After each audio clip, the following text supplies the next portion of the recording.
Hello, good morning. तर बघा, आज आमच्या शेगावमध्ये सकाळ सकाळ मुसळधार पाऊस सुरू झाला. सकाळी लाईट गेलेली होती. सकाळी उठून दरवाजा उघडून पाहिला तर बघतो काय दडदड दडदड पाऊस सुरू आहे. बघा, मी तुम्हाला दाखवते आता. बघा किती पाऊस सुरू आहे. आमच्या जिन्यावरून बघा किती मोठमोठे म्हणजे धबधब्यासारखा पाऊस दिसत आहे. एवढा पाऊस होत आहे. हे बघा, झाडातून दिसतंय पाऊस किती आहे. खूप जोरजोरात पाऊस सुरू होता. म्हणजे 1-2 सेकंद जरी बाहेर निघालो तरी पूर्ण ओलं होऊ एवढा पाऊस आमच्या शेगावमध्ये सुरू आहे. तर अशा प्रकारे आमच्या शेगावमध्ये सुरू आहे खूप जोराचा मुसळधार पाऊस. अंधार पडला बघा परत.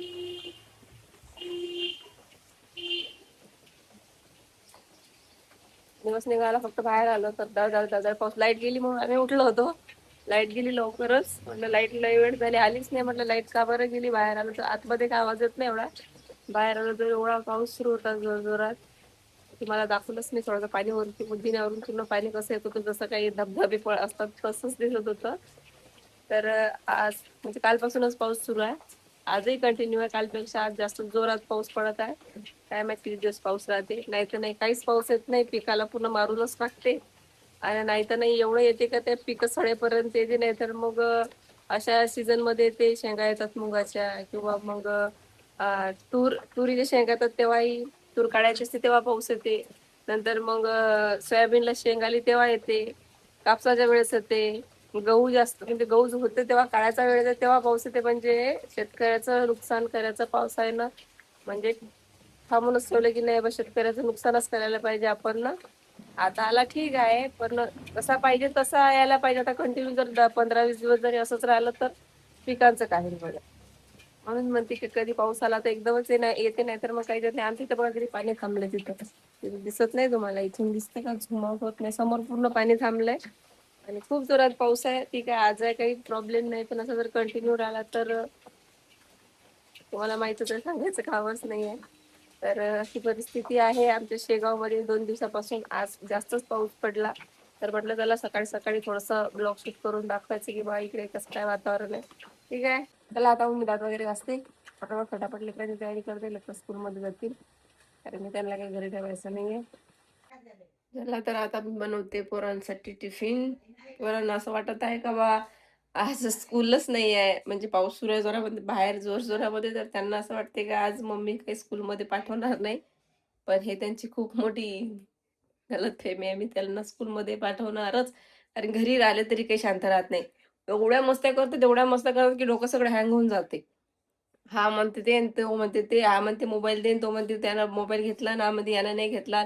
एवढं चालते. त्याला हे दिलं आणि हे नाही दिलं. बस ते दोघांचं दिवसभर मस्त्याच करतात. आणि घरी राहून तसंही मस्त्या करू का नाही करू, घरी राहून काही अर्थ नाहीये. थोडा जर स्कूलमध्ये गेले तर 2 शब्द चांगले डोक्यामध्ये पडतात.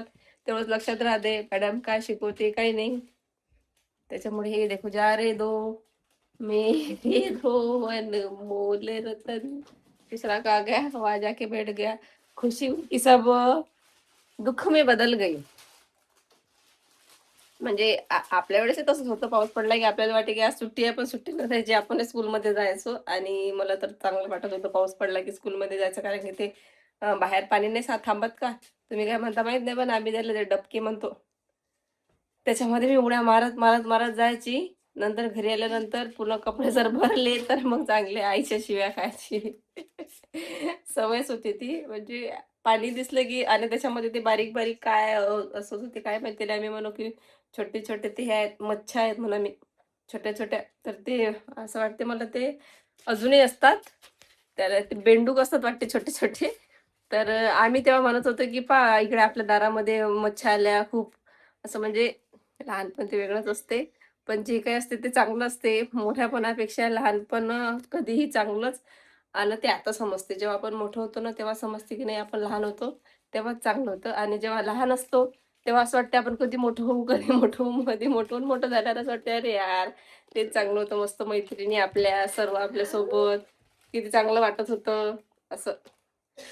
खरंच तुम्हीच मला सांगा कमेंटमध्ये, तुम्हाला जर माहित असेल का, म्हणजे तुमच्या लाईफ बद्दल सांगा की तुम्हाला काय वाटते, लहानपण चांगलं का आता सध्या तुम्ही जे जीवन जगत आहे मोठं झाल्यावर ते जीवन चांगलं, हे तुम्हीच मला कमेंटमध्ये सांगसाल नंतर.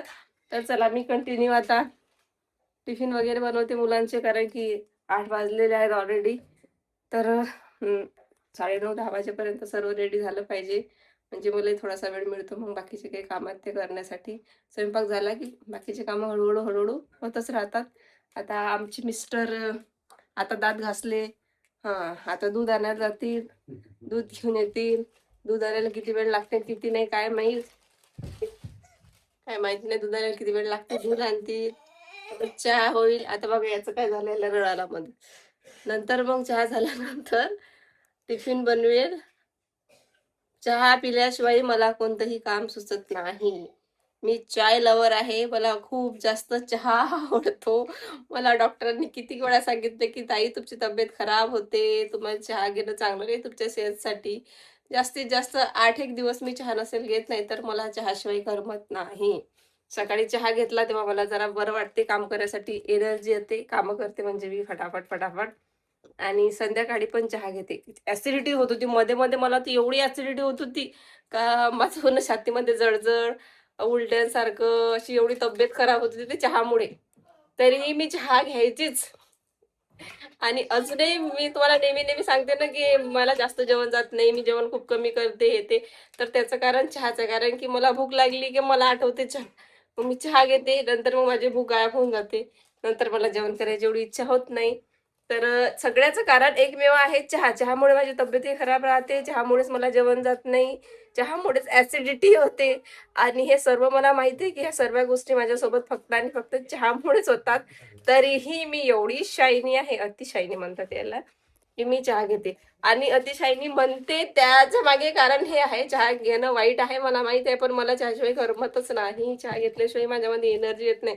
आणि मी जर चहा घेतला नाही तर दिवसभर माझा माइंड असा डिस्टर्ब राहते, मला फ्रेश नाही राहत. आता तुम्ही म्हणसाल का बा हे व्यसन आहे, लत लागली तुम्हाला चहाची, ठीक आहे असं म्हणता तुम्ही.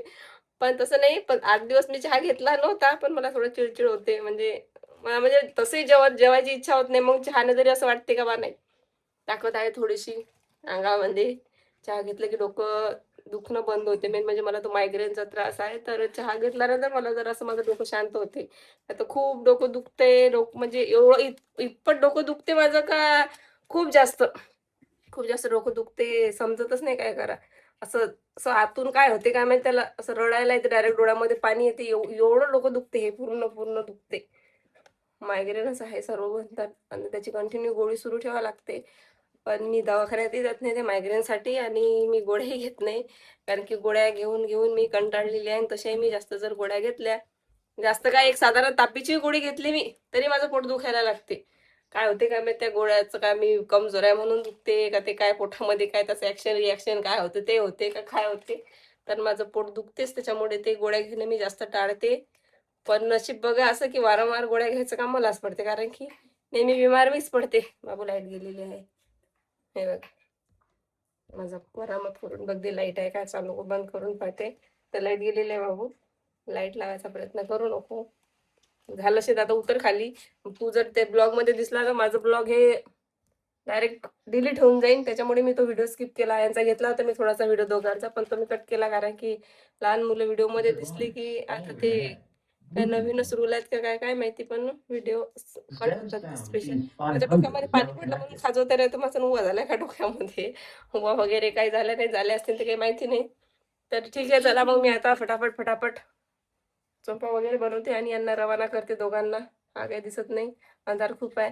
तर ब्लॉग आवडत असेल तर लाईक कमेंट करत जा, जास्तीत जास्त शेअर करत जा. आमच्या इथे पाऊस सुरूच आहे अजूनही, तुमच्या इथं सुरू आहे का कमेंटमध्ये सांगायला विसरू नका. तर लवकरच भेटू आपण नवीन ब्लॉगमध्ये. तोपर्यंत असंच प्रेम आणि सपोर्ट नेहमी माझ्यासोबत राहू द्या. Bye, take care. बाय मग, टेक केअर मग, बाय टेक केअर बोल. Take care. नाही मस्त आहे, कॉल बाय.